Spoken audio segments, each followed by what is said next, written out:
ओम शांति।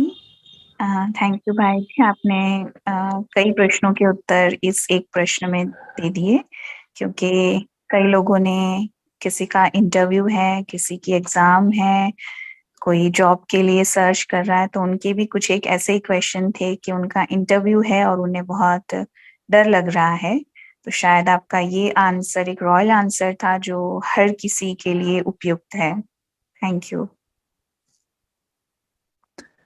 इसमें क्या है कि आप देखिए, हमें डर कब लगता है? जब मन सोचता है कहीं फेल ना हो जाए, और बुद्धि चित्त बनाती है कि मैं तो इंटरव्यू में जाके बैठा, मेरा तो गला सूख गया, मैं तो जवाब ही नहीं दे पा रहा हूँ, मेरे तो हाथ पैर कांप रहे हैं, मुझे तो जॉब मिली ही नहीं, मैं तो मुंह लटका ही घर आ रहा हूँ। वो सारे सीन दिखते हैं ना, तभी तो डर रहे हैं।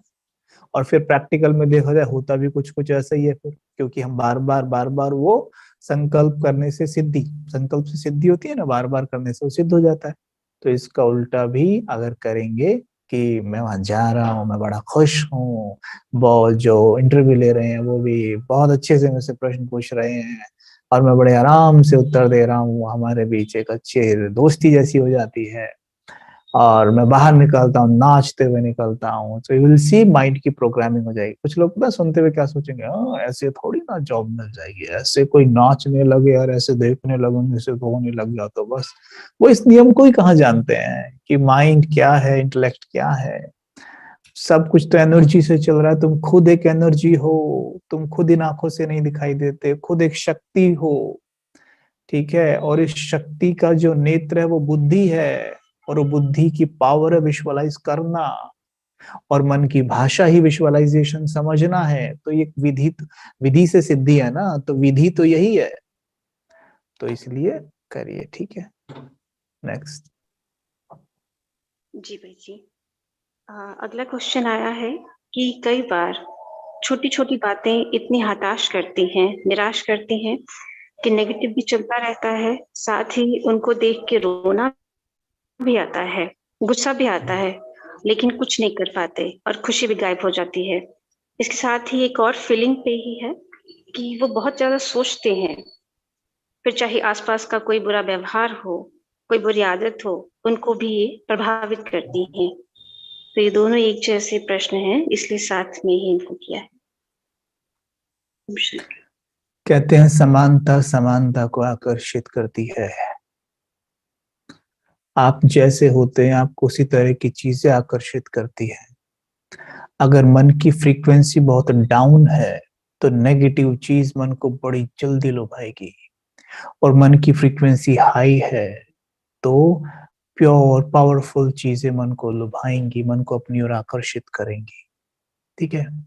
तो यहाँ पर ध्यान देना है कि समस्याएं कुछ और नहीं, कमजोर मन की रचना होती हैं। वास्तव में समस्याएं होती ही नहीं है, वो कमजोर मन है ना, वो उसे समस्या के रूप में देखता है, लेकिन शक्तिशाली मन उसी को एक मौके के रूप में देखता है, ठीक है। तो समस्याएं वास्तव में कुछ होती नहीं है, कमजोर मन के कारण वो हमें तनाव दे जाती है। उस दिन भी कहा था ना कि तनाव इज नॉट इक्वल टू दबाव, कि तनाव इज इक्वल टू दबाव, है ना। एक इक्वेशन देखते हैं, तनाव इज इक्वल टू दबाव डिवाइडेड बाई शक्ति।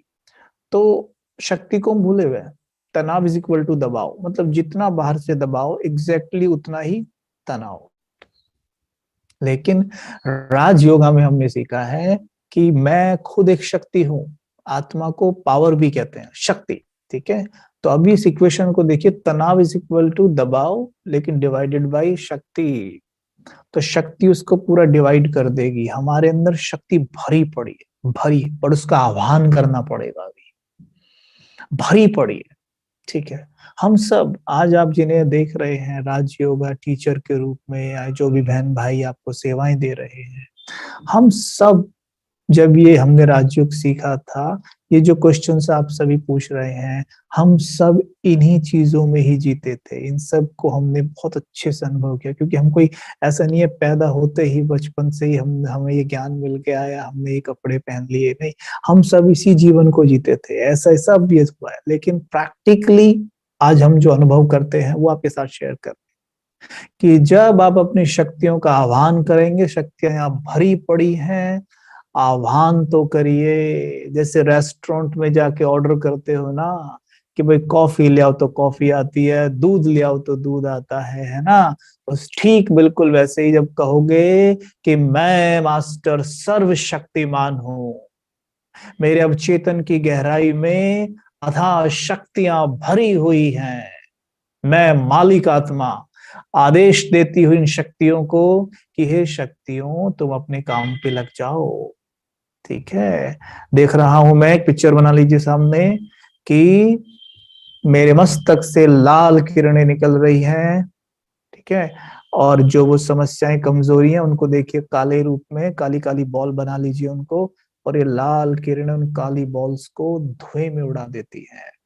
मेरे चित्त से ये गंध साफ हो रहा है, धीरे धीरे मैं देख रही हूं कि मैं आत्मा एकदम साफ सुथरी बेदाग हीरा बन गई हूं। इस तरह के अभ्यास हमने करने हैं तो आप देखेंगे कि जादुई परिवर्तन जीवन में होने लग जाएगा। हताशा बिल्कुल नहीं होगी, लेकिन धीरे धीरे होगा। ठीक है, एक दिन में नहीं होगा। ओके, लेकिन अगर आप प्रैक्टिस करेंगे तो आपको अनुभव होगा कि हर दिन इम्प्रूवमेंट हो रहा है। इसलिए डेली मन को खुराक देनी है, डेली खुराक देनी है, डेली क्लासेस ज्वाइन करनी है, डेली मुरली सुननी है। ठीक है, अब आप बाकी बहनें आपको गाइड करती रहेंगी कैसे कहाँ क्या सुनना है कब करना है, लेकिन ज्वाइन करिए, चाहे जैसे भी आपने इसका लाभ लेना है। ठीक है, धीरे धीरे हो जाएगा, मन में बल आता चला जाएगा, सब बदल जाएगा, सब बदल जाएगा। ठीक है, चलो ओम शांति। जी भाई जी। नेक्स्ट क्वेश्चन है, खुद को आत्मा समझना क्यों जरूरी है? क्या परमात्मा शिव बाबा को याद करने का यही तरीका है? ये तो आप खुद भी, जिसने प्रश्न पूछा है वो आप उत्तर तो जानता है कि स्वयं को आत्मा समझे बिना परमात्मा याद आ नहीं सकते ना, क्योंकि परमात्मा एक निराकार ज्योति है। जैसे अपने आप को अगर आप शरीर समझोगे तो शरीर तो केवल शरीर तो नहीं समझ रहे ना, शरीर के साथ क्या समझते हो अपने आप को कि मैं बॉस, तो बॉस को परमात्मा क्यों याद आएगा? बॉस को तो एम्प्लॉय याद आएंगे ना। मैं माँ, माँ को तो बेटा याद आएगा ना, परमात्मा क्यों याद आएगा? है ना। मैं पिता, तो पिता को तो बच्चे याद आएंगे, है ना। लेकिन जब मैं स्वयं को आत्मा समझूं तो आत्मा को परमात्मा अपने आप याद आएगा, उसे कोई मेहनत नहीं करनी पड़ेगी। तो आप परमात्मा को अगर आप चाहते हैं याद करना नेचुरल, कोई मेहनत ना लगे, जैसे लगा टांग पर टांग चढ़ा के बैठो, ये सब नहीं करना पड़ेगा। चलते फिरते उठते बैठते हंसते खेलते हरदम ऐसे याद आएगा जैसे ये रिश्ते में याद आते हैं ना कि मेरा बेटा मेरी बहू और मेरा पति, अपने आप कैसे याद आते रहते हैं। ये ऐसे ही नहा रहे हैं तो बुद्धि कहीं दोस्त के पास है, तो कहीं बेटे के पास है, तो कहीं नहाते खा रहे हैं तो है ना पति के पास है, बुद्धि पत्नी के पास है ना। ऐसे ही परमात्मा के पास बुद्धि चली जाए तो कितना मजा आएगा, है ना। तो देखिए, तो वो तो तभी होगा जब स्वयं को आत्मा समझेंगे। आत्मा परमात्मा फिर एक जैसे भी, अंदर बैठी ज्योति बड़ी प्यारी सी यहाँ बैठी है, बड़ी प्यारी ज्योति है, ऐसे डायमंड चमक रहा है अंदर। ठीक है, अंदर वो ज्योति, उसको देखते ही अपने आप याद आएगा, अरे मेरा बाबा भी तो ऐसा ही है, अपने आप कनेक्शन वहां जुड़ जाएगा। ठीक है, नेक्स्ट। जी भाई जी। नेक्स्ट क्वेश्चन है कि मुझ में आलस्य बहुत है, कुछ भी नया करने के लिए प्लानिंग भी करता हूँ और डिसिप्लिन भी बनाता हूँ कि ऐसे करूंगा वैसे करूंगा, लेकिन पुरानी हैबिट्स फिर आ जाती हैं और फिर कुछ समय के बाद वही रूटीन कंटिन्यू हो जाती है, तो क्या करें? दो चीज, एक तो सवेरे उठते ही जब नींद से जागे, तो कुछ लोगों की क्या आजकल सबकी आदत पड़ गई है कि सवेरे जब उठते हैं ना, उठते हुए आलस में उठते हैं। जब उठते हैं ऐसे करेंगे, उठना पड़ेगा, अब करेंगे 5-10 बार, फिर अंगड़ाई तोड़ेंगे, फिर थोड़ी देर बेड पे हिलते रहेंगे, फिर बेड पे हिलते हिलते फिर मुश्किल से उठेंगे नीचे।